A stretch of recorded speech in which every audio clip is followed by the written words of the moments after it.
সুখে থাকতে কি ভূতে কিলায় নাকি আপনাকে? ভূত পেয়েছে আপনাকে? ভূতে কিলায়? যদি ভূতে পেয়ে থেকে এমন কিলা শুরু করবো, আপনি দেখতে পারবেন না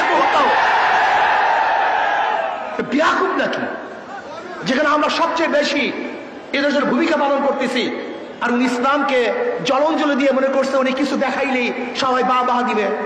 বাংলাদেশের মানুষ চিনেন? এই যে দেখেন মেট্রো রেল শেখ হাসিনা করছে, মনেও কেউ করে না। যমুনা ব্রিজ করছে, একবার কেউ ভুলে উচ্চারণ করে না। ওনার উন্নয়নের কথা সবাই ভুলে গেছে। বাংলাদেশের মানুষ চেনেন আপনি?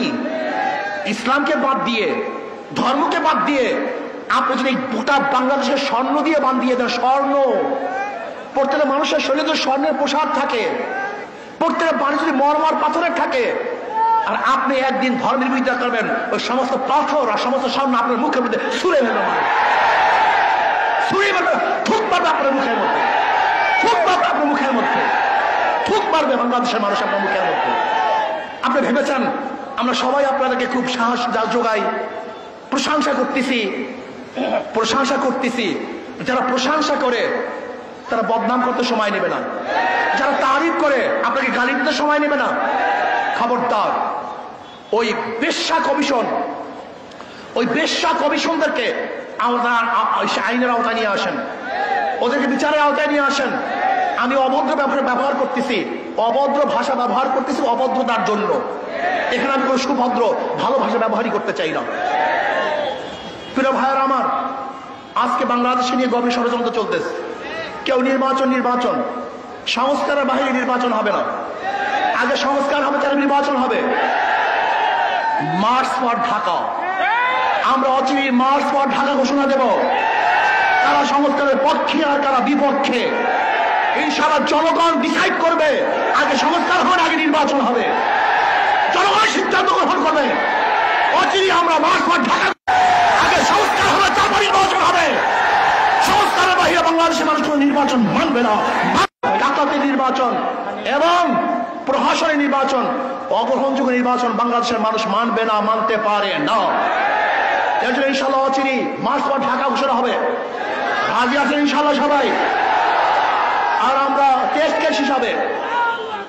কেস হিসাবে প্রথমে স্থানীয় নির্বাচন চাই। যদি স্থানীয় নির্বাচন সুস্থ করতে পারে তাহলে আমরা মনে করব জাতীয় নির্বাচন সুস্থ হবে। আর স্থানীয় নির্বাচনে সুস্থ না হয় তাহলে বুঝবো যে নির্বাচনের পরিবেশ এখনো সৃষ্টি হয় নাই। আসুন সোচ্চার থাকুন। ডাকাত দল, ইসলামের দুশ্মনেরা এবং ইউনূস সরকারের পায়ের নিচের থেকে মাটি সরাবার ষড়যন্ত্র চলছে, অনেকটা অগ্রসরও হয়ে গেছে। লোকটা বুড়া মানুষ, মুরব্বী মানুষ, ভদ্র মানুষ, খুবই ভদ্র মানুষ, কিন্তু মনে রাখতে হবে যে আপনার চারপাশে যারা আছে ওরা কিন্তু ভদ্র না, ওরা অসভ্য। এই অসভ্যগুলিকে আপনার পায়ের থেকে মাটি সরিয়ে ফেলবে। এর জন্য নারী কমিশনের এই শয়তানি বন্ধ করুন, ওদেরকে অ্যারেস্ট করুন, ওদেরকে বিচারের আওতায় আনুন। যদি বিচারের আওতায় না আনেন এবং বন্ধ না করেন তাহলে কত ধানে কত চাল আপনি দেখতে পারবেন। শেখ হাসিনা সরকার কিন্তু তোয়াক্কা করেনি, আন্দোলন করে বিদায় দিয়েছে।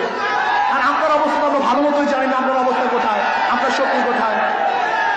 ভালো থাকুন, সুন্দর থাকুন, দেশকে ডেভেলপ করার চেষ্টা করুন। অপসংস্কৃতি চাপিয়ে দেওয়ার চেষ্টা করবেন না, খবরদার। অপসংস্কৃতি চাপিয়ে দেওয়ার চেষ্টা করবেন না। যদি অপসংস্কৃতি চাপিয়ে দেন তাহলে এমন গর্জন শুরু হবে যে গর্জনের সামনে আপনি টিকতে পারবেন না।